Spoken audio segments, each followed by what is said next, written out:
Here's an excellent way to build a set of stairs that might not meet your local building codes, yet get the job done. And in the video, I'm not going to be providing you with all of the information you need to build something like this because let's face it, how many people have a saw that will cut one of these giant logs in half? So let's go ahead and get started with a couple of the pieces. I would imagine you can cut them into whatever size you need. And in our example, our sections of the logs are 10 inches thick. And since the sections of the logs might not be the same size in width, then you might need to space them a little further apart. I don't recommend spacing them too far apart. And by that, 2 inches apart might be maximum. And that's only if you have to do it.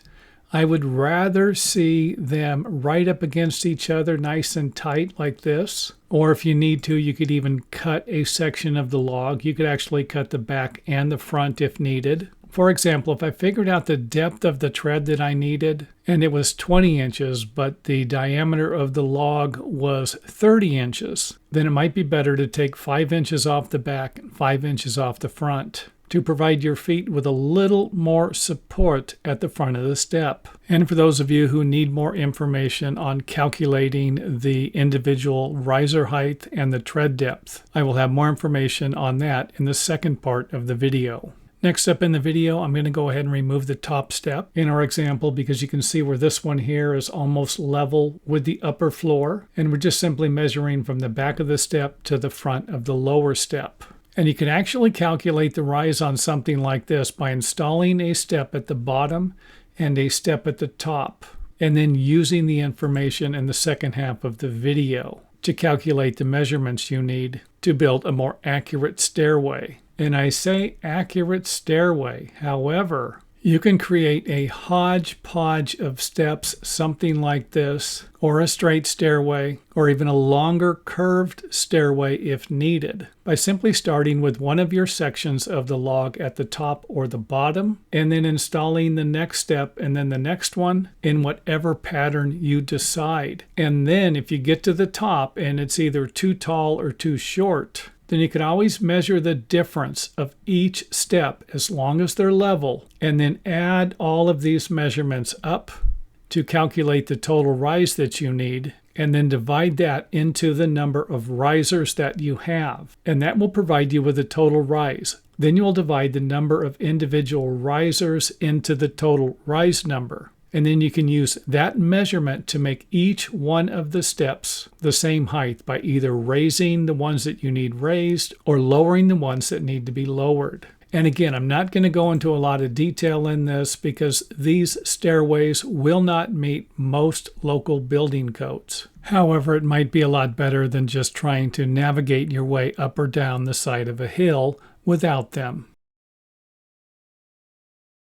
This video is going to be on how to figure out the vertical rise from one section to another section on a sloping hill.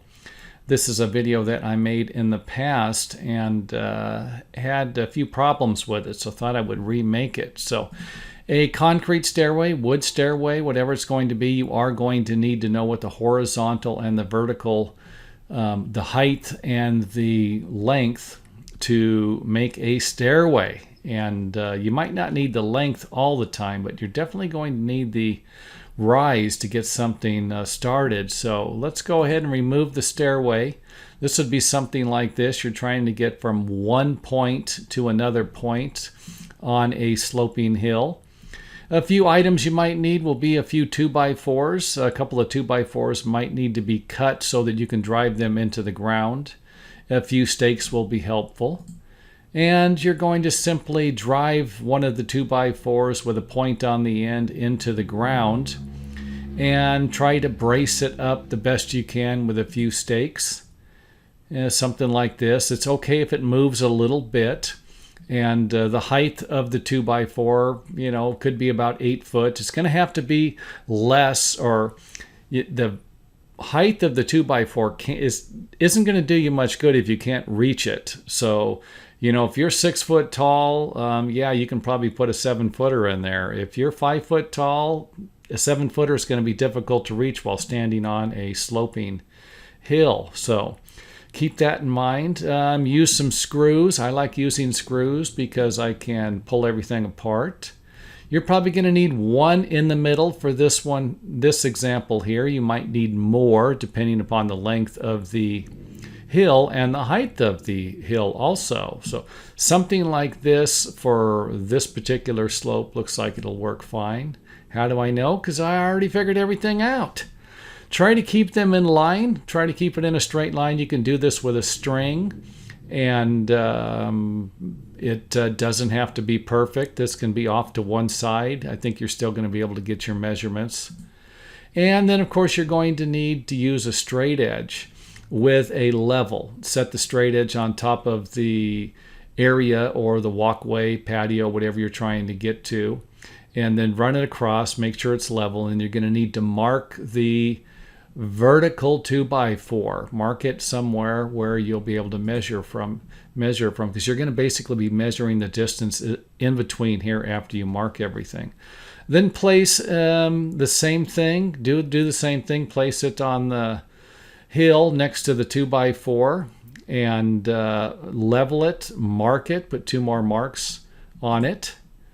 And you can see here where there's a mark here, and this one here is going to have one at the end. Let's go ahead and remove it, give you a better look here. A mark on the 2x4, mark on this 2x4.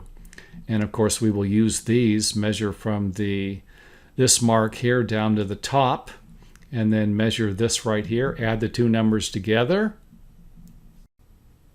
This might provide you with a better idea of what we're doing. We have a line here. This represents a level line from the top of the landing up here to the 2x4. We measure the distance here.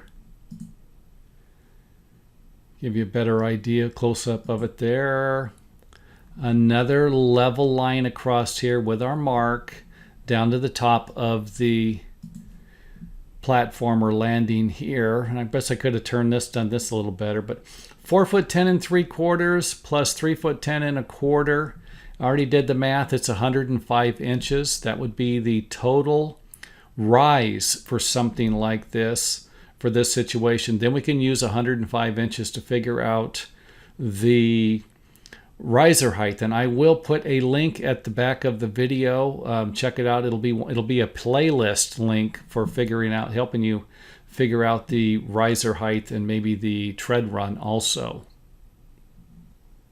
Now I just wanted to provide you with another situation. I kind of drew a straight line here, but what if you had something that was more like a hill, something that maybe even a little longer? Well, if this is the case, you might need to use more of the 2x4s and the stakes. This one we had before had 2. This one here has 3 because it's a little longer. And again, you might need to put 4 in a situation like this and have these poles a little bit shorter so you can work with them a little easier. But even if the 2x4s are a little higher, that shouldn't be too much of a problem. But if you cut them a little shorter, you can always add to them by screwing something on the side of the board to connect another board to it and extend it up a little higher. Hope that makes sense. If not, feel free to leave a comment in the comment area. So again, instead of 2, we are going to have 3 here. And you would follow the same steps. Of course, this is straight. It's nice, like I said, get it as straight as you possibly can. But you're going to follow the same steps as you did before by leveling across, and then this, instead of just adding 2 numbers together, in this case you'd be adding 3 numbers together to get your total rise. Now what happened? The stairway is stuck in the hillside here, and in order to keep the stairway straight, you're going to need to remove some of the dirt here eventually, or do some landscaping to shave some of the dirt away. But the stairway is probably going to have to be straight. They usually are. And the steps are going to need to be a little longer. Remember, we've got a distance where we've came back a little further. We were over here, let's say, and now we're a little longer. And I believe the other steps on the previous plan were 11 inches long. These are about 17 inches long. So that's a big difference there with the same rise. You could always add steps to this and make the riser smaller if you need to also. Straight stairway without the hill there. And anyway, I hope that helps. Threw in a couple different ideas there to see if it would make a little more sense. And if it doesn't, feel free to leave a comment in the comment area. And you can help me out. You can help me make better videos by, instead of just hitting the thumbs down button, actually telling me what's wrong with the video. I mean, this other video that I made before ran for quite some time until someone actually told me that there was a problem. And I'm not saying it was the first time someone told me the problem just recently, but I'm going to say it ran for quite some time before someone even let me know. So if you got a problem with one of my videos, leave a comment in the comment area. Let me know what the problem is, instead of just saying, you suck. It just doesn't do me any good. And of course, it's really not going to do you any good if you're looking for something that you cannot find on the internet.